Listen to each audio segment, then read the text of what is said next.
देखो, गुर्जर सियासत अभी तो है चापलूसी की और चाटुकारिता की सियासत कर रही है बड़ी संख्या। लेकिन जाट हमारे पिछड़ों में सबसे ज्यादा अक्लमंद जो परिवार है हमारा, वो जो एक भाई बड़ा जो हमारा तेज था उसे जाट कहने लगे। ठीक है जी, तो वो बुद्धि में हमसे थोड़ा सा ज्यादा है, इसलिए वो अपना सही चिपक गए। तो हमें अपने भाई जो हमारे ही भाई हैं, जिस तरीके से उन्होंने अपनी सियासत को ऊंचा रखा है, उनसे कुछ प्रेरणा लेनी चाहिए जाटों से, कि वो आंख दिखा करके और गिरेबान में हाथ डाल करके अपने अधिकार को मांगते हैं। अगर ये गुर्जर खड़े हो जाए पश्चिमी उत्तर प्रदेश के अंदर, यहाँ 30-32% तो है मुसलमान, 20-21% संख्या है दलितों की, और 14-15% अगर जाटों को हम जोड़ ले तो हमारी बैठ रही है फिर 25-30% आबादी। तो हम तो बहुत बड़ी संख्या। लेकिन दोस्तों नमस्कार। इस वक्त पश्चिमी उत्तर प्रदेश की गुर्जर सियासत में बड़ी हलचल है। रुड़की में हमने प्रणव चैंपियन का एपिसोड देखा, उसके बाद अब नंद किशोर गुर्जर घेरे में हैं। लोनी के एमएलए हैं नंद किशोर गुर्जर, 2 बार के विधायक हैं और बहुत सुर्खियों में हैं इस समय। कल वो बेहोश हो गए, उनका कुर्ता फटा हुआ है, कलश यात्रा में उनका कुर्ता फटा। कैसे फटा ये अलग विषय है, हम उस पर नहीं जाएंगे, लेकिन कुर्ता फटा हुआ है और वो लगातार घूम रहे हैं और अनशन पर चले गए और कल वो बेहोश हो गए। ये वीडियो पूरी दुनिया में वायरल हुआ। गुर्जर सियासत की बात हो और मुखिया गुर्जर का चर्चा ना आए, मुखिया गुर्जर की एंट्री ना हो, ये संभव नहीं है। हम इस समय मुखिया गुर्जर के मेरठ आवास पर हैं। मुखिया जी, आपका हमारे चैनल पर स्वागत है। भाई साहब, राणा जी, बहुत स्वागत है आपका। और खास बात यह है कि मुखिया जी चूंकि परिवार के साथ यहाँ बैठे हैं, तो 2 उनके पोते कन्ना पटेल और मन्ना पटेल दोनों यहाँ पर हैं, तो हमने उनको भी चर्चा में शामिल कर लिया। मुखिया जी, किस तरह से देख रहे हैं आप इस पूरे प्रकरण को? इस समय गुर्जर सियासत में एक जबरदस्त बेचैनी है। 2 सम्मेलन हमने देखे अभी 1.5-2 महीने के अंतराल में। मेरठ में 2 गुर्जर सम्मेलन होते हैं।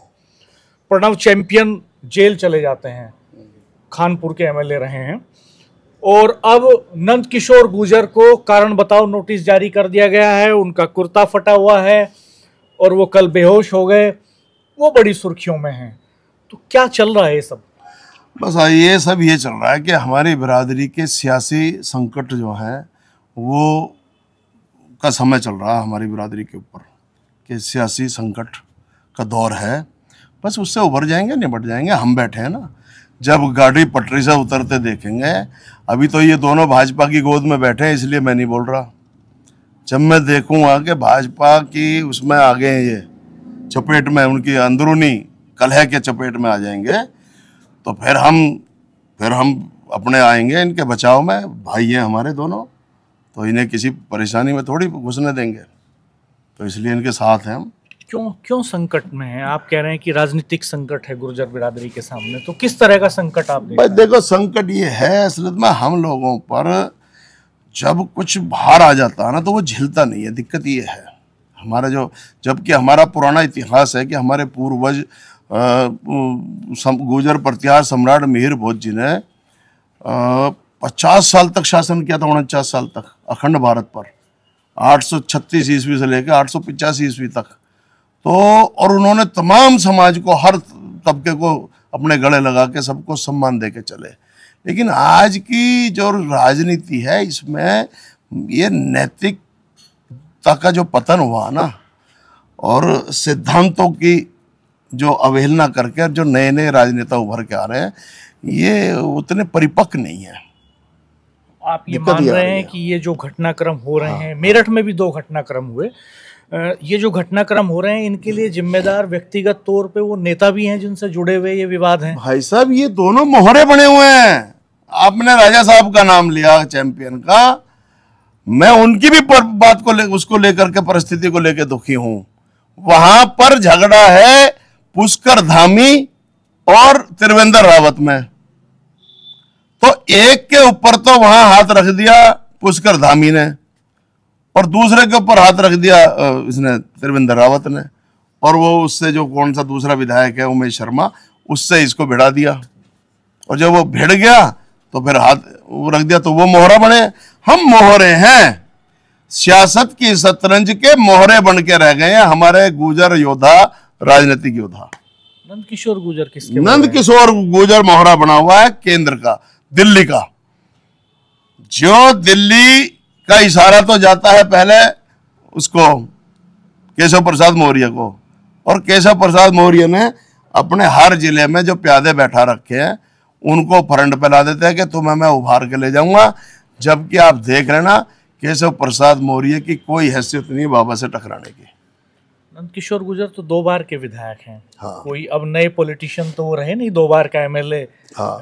महत्व रखता है। हाँ। और पथिक सेना में भी उनकी एक भूमिका रही आपके नेतृत्व में। पथिक सेना ने नेता बनाया उनको। जी, तो वो क्या उनके पास ये विवेक नहीं है कि वो ये समझ सकें कि वो किसी का मोहरा बन रहे हैं? यही चीज की कमी है कि अच्छा जैसे मैं हूं, मैं सुनता सबकी हूं, मैं कभी किसी का मोहरा नहीं बना। उसका एक अच्छा कारण ये रहा कि मैंने जहां से मैंने स्कूलिंग हुई है, मेरी राजनीति की जो पढ़ाई करी है, वो मेरा जब कृष्ण जी का जो है ना सीधा सीधा प्रतीक, मेरे गुरु आदरणीय स्वर्गीय मुलायम सिंह यादव जी का शिष्य हूं मैं, तो इसलिए मैं कभी किसी का मोहरा नहीं बना। उनसे मैंने बहुत कुछ सीखा है। आपने समझाया इन लड़कों ने मुझसे सीखा, लेकिन ये आधा ज्ञान लेकर के भाग गए। नहीं तो उन्हें समझाया नहीं आपने अब कि भाई ये ठीक नहीं है? अब वो उल्टा मुझे समझाने की स्थिति में रहते हैं। वो तो यूं कहते हैं इंटरव्यू में, कौन मुखिया गुर्जर, मैं जानता ही नहीं हूं। तो फिर उन्हें कैसे कौन समझा देगा? तो वो अपने विवेक से काम नहीं कर रहे, इसीलिए मार खा रहे हैं। घमंड सर पे चढ़ गया है, और राजनीति में घमंड बहुत बड़ा दुश्मन है इंसान का। हमारे परिवार में आप जो भी कुछ देखोगे, पर घमंड किसी में नहीं देखोगे। विनम्रता और शालीनता और सभ्यता, ये आदमी का ऐसा जेवर है। हर बिरादरी का सम्मान करो, गरीब का, चाहे किसी वर्ग का है, किसी वर्ण का है, सबको गले लगाओ, सबको सम्मान दो, हर बिरादरी को। लेकिन यहाँ नहीं है। यहाँ हिंदू मुस्लिम, हिंदू मुस्लिम, हिंदू मुस्लिम, ये ट्रेनिंग दी जा रही है ना। हम भी तो 14 साल भाजपा में रहे। कोई एक क्लिप निकाल के ले आओ ना आप लोग। आप तो चलो संघर्ष वाले वो हो पत्रकार, जमीनी पत्रकार हो, ये जो गोदी मीडिया एक निकाल के लाओ ना। फिर हम कैसे रह गए 14 साल भाजपा में?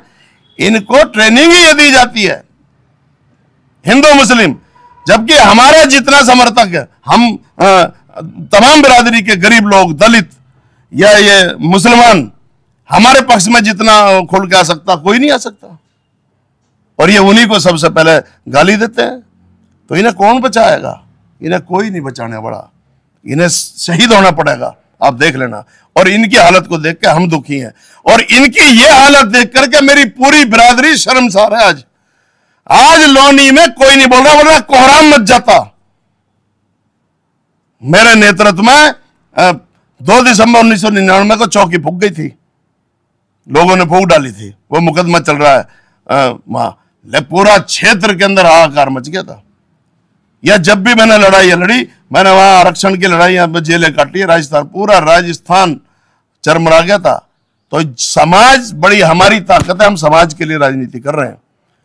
लेकिन जिसके समाज ही जिसके खिलाफ हो जाए। मैं एक फौजी को सुन रहा था इसी के, हमारे गांव का, सिरौली गांव का, जो है हमारा जहां नंदकिशोर के गांव, एयरमैन सतवीर गुर्जर, उसने इसका पता ना कौन सा नाम लिखाड़ के लाया, डोनाल्ड पता नहीं लू है या क्या बतावे वो, लू उनका नाम, कोई इसका नाम रख दिया पता नहीं। बताओ, जब हमारे घर के लोगों को हम नहीं कंट्रोल कर पा रहे, अरे भाई क्या हो गया भाई? मैं ये कह रहा हूं कि भाई से अगर झगड़ा हो या भाई के सामने अगर जंग हो रही हो, तो उस जंग को हार जाना चाहिए। अगर तुम्हारा घर का भाई तुम्हारे खिलाफ है, तो उसके जाके हाथ जोड़ लो, बात खत्म हो जाएगी।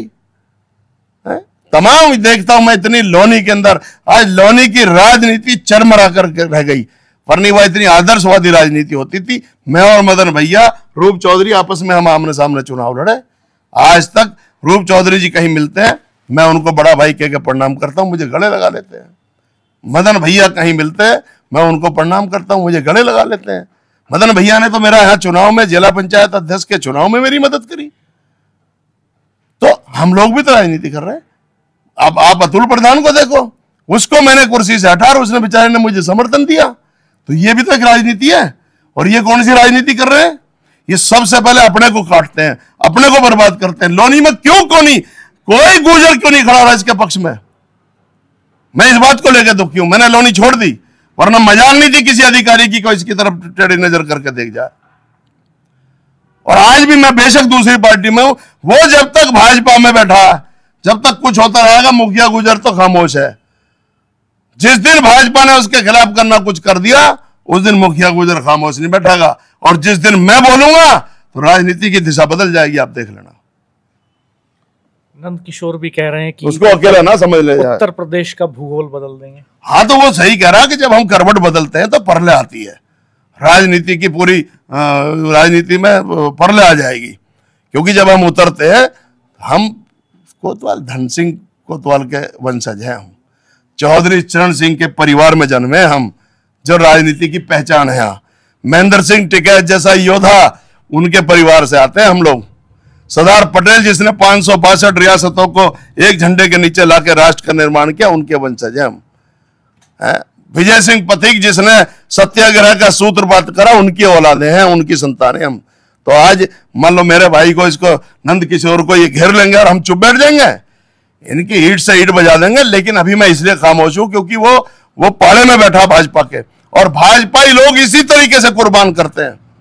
अगर कोई ईमानदारी से बोल रहा, उसने गलत क्या बोला, सही बोला, जो भ्रष्टाचार अंदर ही अंदर चल रहा है इसमें भाजपा में, वो बोल दिया, उसके खिलाफ नोटिस आ गया। तो नोटिस आ गया तो वो उसका जवाब देगा, उसके चूंकि जो उसने बोला तो उसके बाद सबूत होगा। हम तो अभी खाली हम जिस हैसियत में है, हम मूक दर्शक बन के देख रहे हैं। अगर कहीं कोई दिक्कत आएगी तो हम पीछे नहीं, हम साथ हैं उसके। सुना मुखिया गुर्जर को आपने, बेबाक अंदाज के लिए जाने जाते हैं मुखिया गुर्जर। तो मुखिया जी, एक कंक्लूडिंग कमेंट आपका चाहूँगा कि किस तरह से देख रहे हैं आप गुर्जर सियासत का भविष्य उत्तर प्रदेश में? 2027 के चुनाव में अब सिर्फ 2 साल बचे हैं और लगातार गुर्जर सम्मेलन हो रहे हैं। गुर्जर नेता लगातार इस समय सुर्खियों में हैं, या यूँ कहें कि विवादों में हैं। हमारे एक दर्शक ने लिखा कि सुर्खियों में नहीं, सुर्खियाँ शब्द आप गलत इस्तेमाल कर रहे हैं, विवादों में हैं। और मेरठ में विवाद जुड़े, रुड़की में जुड़े, अब लोनी का हम देख रहे हैं। किस तरह से देख रहे हैं ये सियासत, गुर्जर सियासत किस तरफ जाएगी? देखो, गुर्जर सियासत अभी तो है चापलूसी की और चाटुकारिता की सियासत कर रही है। और यदि हमारे बिरादरी में जिस तरीके का हमारा इतिहास है, संघर्ष का, आंदोलन का, लड़ाई का, तो हमें अपने भाई, जो हमारे ही भाई हैं, जिस तरीके से उन्होंने अपनी सियासत को ऊंचा रखा है, उनसे कुछ प्रेरणा लेनी चाहिए जाटों से, कि वो आंख दिखा करके और गिरेबान में हाथ डाल करके अपने अधिकार को मांगते हैं। हम कर रहे हैं पिछलग्गू और चाटुकारिता की राजनीति। इसलिए ये भाजपा और यह लोकदल या इनके गठबंधन में जो भी है, ये इसी में चिपके रहेंगे। तो गुर्जर सियासत जब तो उभारा ले सकती है कि जब ये भी आंख दिखा करके और अपनी वोट का महत्व दिखा और समझा करके, और जब ये फ्रंट पे आए तो इनकी कदर हो सकती है अब इसी भाजपा में या इसी लोकदल में। वरना हमसे ज्यादा इज्जत हमारे नेता से, माननीय अखिलेश यादव से, स्वाभाविक परिवार, स्वाभाविक अधिकार सुरक्षित ही हमारा। आप ये वर्ण व्यवस्था के अनुसार देखो, जो अगड़ा समाज है उनकी अपनी पार्टी है, पार्टी ताकत है भाजपा, उनकी 15% संख्या है। जो दलित समाज है उनके हमदर्द पार्टी है बसपा, या आजकल एक और आ गई चंद्रशेखर जी की, उनका हित वहां सुरक्षित है। हम पिछड़े हैं, पिछड़ों के लिए अपना घर हैगा ना, लेकिन इन्हें अपना घर दिखता ही नहीं है। पिछड़ों का हमदर्द इस देश के अंदर, पिछड़ों का छोड़ो, पीडीए कह दिया उन्होंने, तो उनका तो कलेजा इतना बड़ा है कि पीडीए, पिछड़ा, दलित और अल्पसंख्यक का हित रक्षक अगर कोई है वो अखिलेश यादव, या उधर लालू यादव, या दूसरे राज्यों में जाओगे तो क्षेत्रीय और पार्टियां हैं।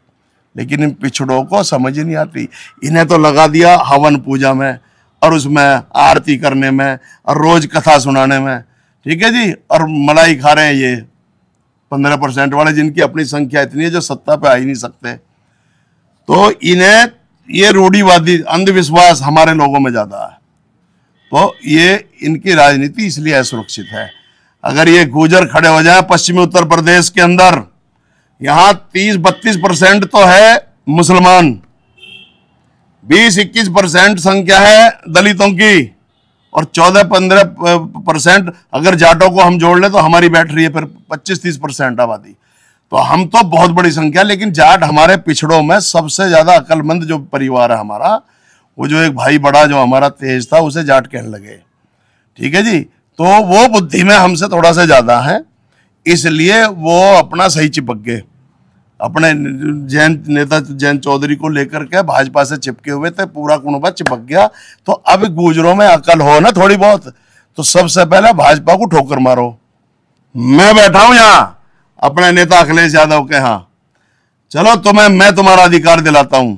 और जो और अति पिछड़े हैं, जो गुर्जर पिछड़ा, सैनी पिछड़ा, पाल पिछड़ा, या प्रजापत पिछड़े, या अति पिछड़े, या और जो भी धीमान जितनी भी पिछड़ी जातियां हैं, या दलित हैं, वाल्मीकि हैं, खटीक है, धोबी है, या ये जाटव हैं, इन सबका एक महागठबंधन बने और फिर सत्ता पे का सुख भोगो। फिर देखो तुम्हें कौन, अब ये जब भी अधिकार मांगेंगे इनकी पिटाई होगा। कौन पीट रहे?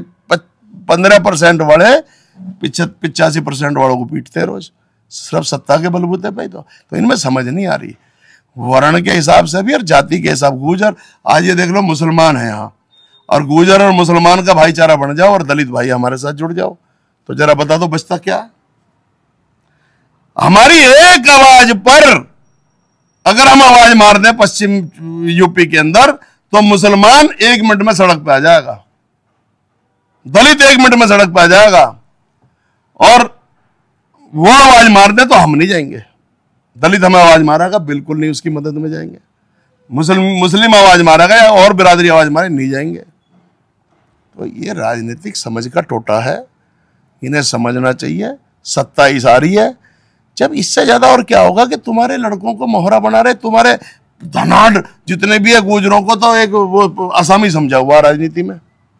भाजपा कितने टिकट देती है जरा ये बताना। मेरी बिरादरी ने अपने बेटों के सरों पर कुल्हाड़ी चलाते हुए माँ उसकी तरह, पन्ना धाय की तरह अपना बेटा कुर्बान करके जब दूसरे जिताए इसके हिंदुत्व के चक्कर में बीजेपी ने, और इस बीजेपी ने एक राज्य मंत्री, हमारी कुंडली में तो गुर्जरों के हाथ की रेखा में तो लिखा ही ससुराल राज्य मंत्री है। केंद्र में चले जाओ तो हम राज्य मंत्री, स्टेट में चले जाओ तो हम राज्य मंत्री। पिछली बार सरकार में रहते हुए, भाजपा में रहते हुए, मैंने 13 जनवरी 2019 को जिला पंचायत अध्यक्ष बैठा था, उसके होते हुए पहली ऐसी सरकार देखी उत्तर प्रदेश में जिसमें कभी गुर्जर मिनिस्टर ही नहीं बना था। आधी सरकार बीत गई, 2.5 साल हो गए थे। जब हमने हुंकार भरी तब जाकर के जेब में से निकाल के वो अशोक कटारिया को बनाया, जो कि वो इन्हीं का ही था। वो जेब में पड़ा रहा है, इनकी अभी भी जेब में ये दिखता है ना किसी है। मुझे आज तक वो पहला ऐसा मंत्री है, किसी गुर्जर को उसके घर का एड्रेस पता नहीं होगा, ऐसों को बनाते हैं। तो ये इनको असामी समझ के इनका जेल ये काट रहे हैं। हमारा राजा बताइए, हमारी आन बान शान का प्रतीक हमारा महल बताइए, वो उस पर एक ने उस पर हाथ रख दिया। अब ये केशव प्रसाद ने और अमित शाह जी ने नंदू पे हाथ रख दिया। बताइए, बर्बाद तो हम हो रहे हैं ना, हमारे लड़के बर्बाद हो रहे हैं। मुकदमे अब हम पे लगेंगे, आप देखना 28 के बाद क्या होगा। तो दोस्तों 28 के बाद क्या होगा, ये बड़ा सवाल है। आप कमेंट बॉक्स में अपना रिएक्शन जरूर दीजिएगा कि आप मुखिया जी की बातों से कितना सहमत हैं और कितना असहमत हैं। जो सोशल इंजीनियरिंग ये समझा रहे हैं उसमें कितना दम है, क्या यह जमीन पे उतर सकती है 2027 में, या 2027 में कोई बड़ा खेल हो सकता है। हमारे चैनल को सब्सक्राइब कीजिएगा, बेल आइकन प्रेस कर दीजिएगा, नोटिफिकेशंस ऑन कर दीजिएगा और हमारे वीडियो शेयर कीजिएगा। आपका हमारे चैनल को समय देने के लिए बहुत बहुत धन्यवाद मुखिया जी। धन्यवाद, नमस्कार।